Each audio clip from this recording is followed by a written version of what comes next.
Hey folks, this is Aidalee from Dad's Gaming Addiction, and in this video we'll be taking a look at Hello Kitty's DLC, Wheatflour Wonderland. So I don't have Apple Arcade, I only play this on Steam PC, and when I started the game with the DLC, it was at the same time that the new CU3, I think that's what it's called, it was at the same time that update came out. So I was really confused on what was DLC and what was the free update, because everything just kind of merged together and I was overwhelmed and bombarded with new quests and new quality of life features that Apple Arcade users, I believe, already had. Regarding the DLC itself, though, there is a lot to explore and discover, so I'll try my best not to spoil too many things, but so far I am absolutely enjoying my time with it.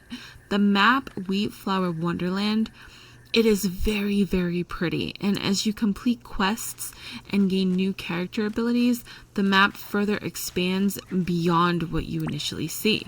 So this biome is height heavy, meaning there's lots of platforming and there's different perspectives because of all this layering going on when exploring areas. And with Hello Kitty Island Adventure having a fixed camera mode, it can be a little bit difficult and frustrating to traverse. Your friends, your companion abilities, they help in some ways, absolutely, but it seems super skill-based this time around. If you jump on a platform, you really gotta eyeball things and pinpoint where you land, because it can be very frustrating when missing your destination. Because of that, I'm so grateful for these fast travel points, and Wheatflour Wonderland has the most fast travel points in all of Hello Kitty. And to unlock the quests that expand the map, you need to gift and level up the new character, Corgi Mune. Corgi Mune? Yeah, I think it took a few hours for me to get that name right, but yeah, Corgi Mune.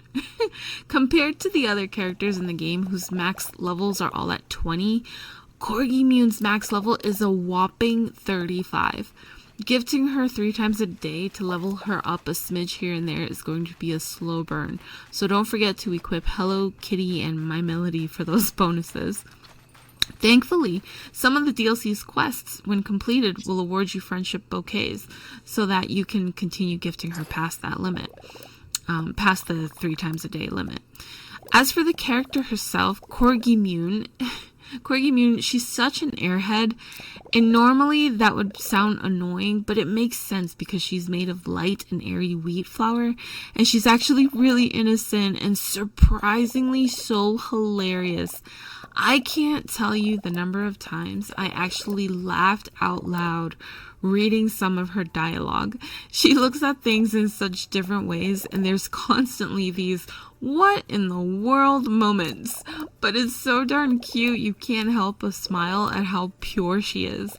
In my playthrough, she's at level 20, so maybe her personality shifts at some point, but so far she's laugh out loud precious. She really is. There's also 2 support characters that are introduced, and while you can't gift them, they play very important parts in the storyline. And depending on how much you like the new mini-games the DLC has to offer, you'll be coming across them quite frequently. Speaking of the minigames, the first minigame is one of my favorites, while the second one is actually my least favorite in all of Hello Kitty Island Adventure. It is so difficult, and I can only hope that somehow they make it easier for those of us who are visually impaired. But what's really awesome is all the mini puzzles that you'll come across. While they are not mini games themselves, they are ways to unlock areas of the map or ways to find wheat hearts. Wheat hearts are basically the Gudetama of that land, but they are so much harder to find because of the puzzles and their camouflaginess, and there's 150 of them. But they're not the only ones that can camouflage, because now we can hide too. Sort of. We have the ability to turn into an item or into a critter. Now, I have not unlocked the ability to turn into an object yet, but I have seen it in multiple videos, and there are things in the game that hints at you having to turn into certain objects eventually. But I have unlocked the ability to turn into multiple critters, and it is so funny and so cute, albeit not a lot of functionality once you complete something regarding the critter you turned into. Funny story though. One of my good friends who also just got the DLC didn't reach that point yet or even knew about that game mechanic, so I invited her to come to my world to show her something. And when she teleported to me, I was a critter already in the Merry Meadows among other critters. And she was going, "Aw, you have a DLC critter in your meadows, aw." And then she asked where I was, and I poofed into existence, and it was so hilarious. I wish I recorded that moment.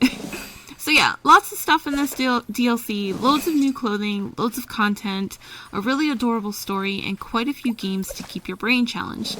This is an easy recommend. If you like the base game Hello Kitty Island Adventure, you won't be disappointed with this DLC. Anyways, that's it from me. Thanks for watching. Thanks for listening. Don't forget to like and subscribe to Dad's Gaming Addiction for more videos. Bye guys!